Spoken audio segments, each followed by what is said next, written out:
There are only a handful of things that would make my baby wake up at night, but it took me a while to learn what they all were.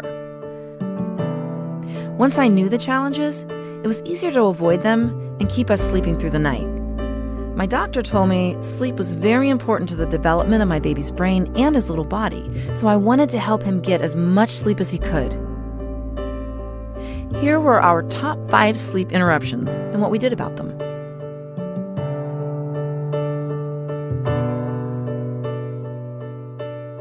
Babies pee at night. A lot. And when mine was wet, he got uncomfortable and wriggly and woke up. I found a high-quality diaper to help keep him dry at night. And it was soft and comfortable, so he would sleep. And a good night of sleep meant a good morning for both of us.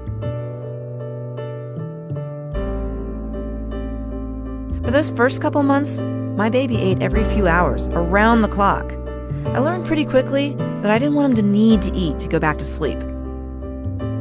So I would keep him awake while he ate, sometimes by talking or singing quietly to him. Or I would change his diaper halfway through the feeding to help him stay awake. Putting him in the bed before he was asleep was the key to teaching him how to put himself back to sleep.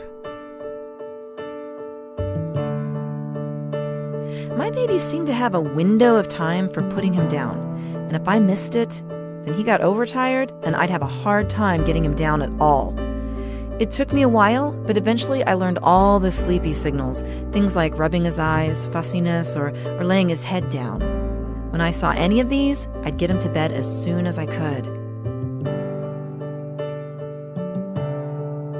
Loud noises were often a problem, especially when there were other kids or people around.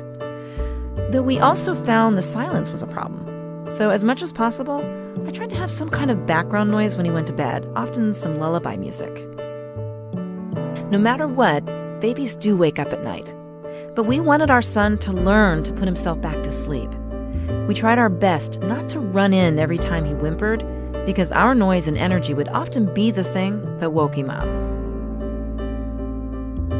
Have you ever been visiting someone or staying at a hotel, and when you wake up, it takes a minute for you to figure out where you are? Well, that's what it's like for babies, except they will need to see your face to orient them. So if your baby wakes up at night in a different place than where he went to sleep, he will often cry out for you. To help with this, we tried to keep a bedtime routine which includes going to sleep in the same place he was going to sleep all night. That was especially true if we slept away from home.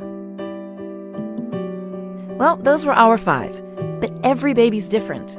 I bet you're already figuring out the routine that suits your baby best. If your baby is waking up a lot at night, don't worry. You will find the routine that works for you.